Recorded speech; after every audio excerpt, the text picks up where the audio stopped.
Садыр Жапаров Кумтөр боюнча учурда эл уккусу келип жаткан маселени айтты. Мындай пикирин Жамин Акималиев билдирди. Эске салсак, президент Садыр Жапаров кыргыз элине кайрылуу жасап, анда Кыргызстан Кумтөр боюнча эл аралык сотто сөзсүз жеңишке жетишерине ишеними чоң экенин белгилеген. Жамин Акималиевдин пикиринде мамлекет башчысынын оптимизми ыктуу. Мындан башка вариант болушу мүмкүн эмес. Азыр баарыбыз уккубуз келген сөздү Садыр Жапаров айтты. Кумтөр кыргыз элиники, демек кыргыз мамлекетинин кызыкчылыгы үчүн иштеши керек.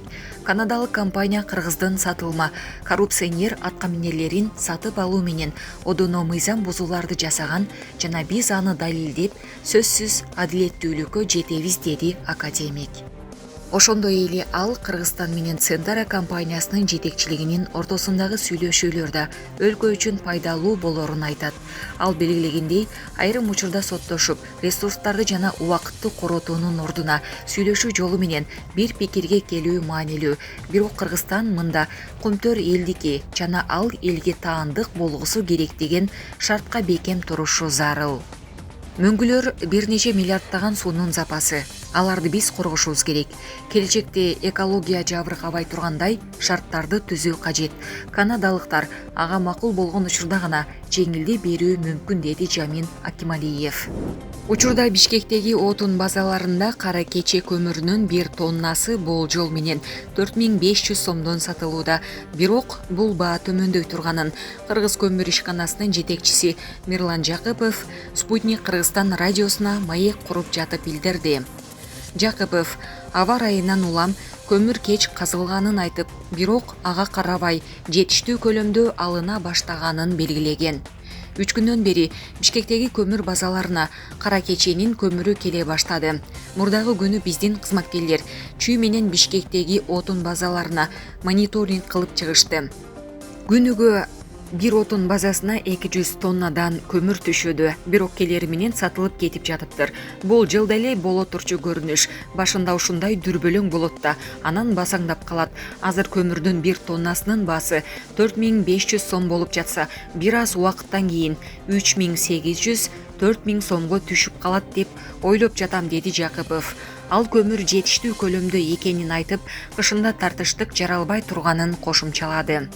Бишкектеги сатуучулардын айтымында, учурда кара кече көмүрүнүн 1 тоннасы жеткирүү акысы менен 4700 сом болуп жатат. Ал эми Казакстандын Шабыркүл көмүрүн 4500 сомдон тапса болот. Айсулуу Тыныбекова экинчи ирет дүйнө чемпиону болду. Ал финалда америкалык спортчу Кайла Колин Киоко Миракл менен күрөшкөн. Биринчи бөлүктө атаңдашы пассивдүү болгон үчүн 1 упай алган. Экинчи бөлүктө кыргызстандык балбан кыз дагы жанданып, улам ыкма жасап жатты. Натыйжада 7-0 эсеби менен жеңип, атаңдашына бир да мүмкүнчүлүк берген жок. Айсулуу Тыныбекова ушуну менен экинчи ирет дүйнө чемпиондугун багындырды. Ал 2019-жылы Нур-Султанда өткөн дүйнө чемпионатынан да алтын медаль уткан. Токио олимпиадасынын күмүш байгесинин ээси. Спорттук күрөштүн грек-рим эркин жана кыздар күрөшү түрлөрү боюнча дүйнө чемпионаты ушул күндөрү Норвегиянын Осло шаарында өтүп жатат. Бүгүн кыз келиндер күрөшү боюнча дүйнө чемпионатында 57, 59, 68 жана 72 килограмм салмактагы спортчулар күч сынашууда. Кыргызстандык Мерим Жуманазарова күрөш боюнча дүйнө чемпионатындагы алгачкы беттешинде кореялык Мин Чи Ханы утуп, чейрек финалга чыкты. Бириккен күрөш дүйнөсү уюмунун расмий сайты мелдештин жүрүшүн түз алып көрсөтүүдө. 68 килограмм салмакта күч сынашкан Токио олимпиадасынын коло байге ээси Жуманазарова атаңдашы менен мелдештин баштапкы квалификациялык этабында кездешти.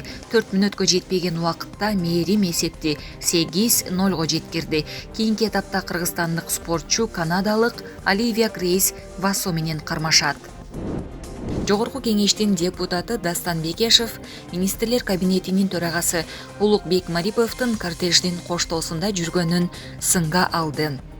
Президенттик администрациясынын башчысы Сүйүнбек Касмамбетов коштоочусу жок эле жүрөт. Эмнеге министрлер кабинетинин төрагасы мурдагы премьер-министр сыяктуу эле кортеждин коштоосунда жүрөт.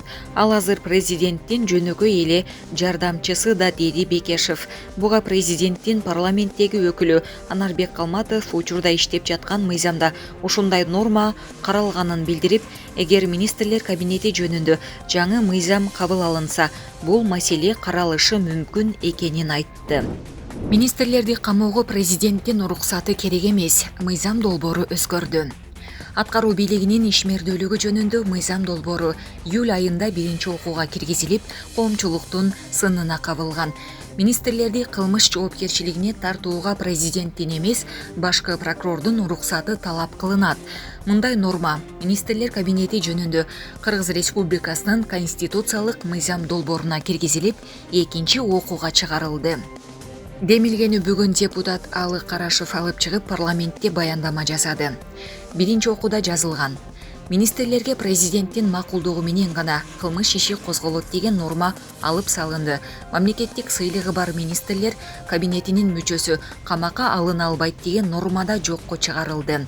Бирок аларга башкы прокурордун уруксаты менен гана кылмыш иш козголот. Бул да министрлерди жакшы коргоо болуп саналат, деди Карашев. Ошондой эле аткаруу бийлигинин ишин президенттик администрация тескей турганын министрлер кабинетинин төрагасы бир эле учурда президенттик администрацияны да жетектеп каларын белгиледи. Ошол эле учурда министрлердин орун басарларынын жоопкерчилигинин күчөттүк. Өкмөт иш алып барган үчүн эмес, республикалык бюджетти аткарган үчүн жогорку кеңештин алдында отчет берет. Эгер канааттандырарлык эмес деп тапса, президент жоопкерчилигин карай алат деген конституциялык норманы киргиздик. Ал эми отчет берүү мөөнөтү 15 марттан 1 майга чейин узарды, деди Карашев. Белгилей кетсек, министрлер кабинети жөнүндө мыйзам долбоору июль айында биринчи окууга киргизилип, коомчулуктун сынына кабылган. Анын ичинде акимдерди да президенттин макулдугу менен гана кылмыш жоопкерчилигине тартуу сунушталган. Алы Карашев аталган сын пикирлерди эске алуу менен документ өзгөртүлүп, экинчи окууга алып келингенин билдирди. Коррупциянын вакцинасын ойлоп таап жатабыз. Бул туурасында министрлер кабинетинин төрагасынын орун басары, экономика жана финансы министри Акылбек Жапаров парламентте билдирди. Ал райондук бюджетти калыбына келтирип, акимдердин укугун кеңейтүү менен жерлерде жаралган маселени тез арада чечүү, бардык айылдарды тегиз өнүктүрүү максатын көздөп жатканын белгиледи. Убагында ушул залда Чыңгыз Төрөкулович аким дегендер Далай Лама болуп алыптыр, эч кимди укпайт деп айткан эле. Биз андайга жол бербейбиз. Ага рычагтарды карап жатабыз. Коррупция деген оору экен, бирок анын вакцинасын дагы ойлоп таап жатабыз, деди Жапаров. Учурда жергиликтүү мамлекеттик бийлик жана жергиликтүү өз алдынча башкаруу жөнүндө мыйзам долбоору парламентте экинчи окууда каралып жатат.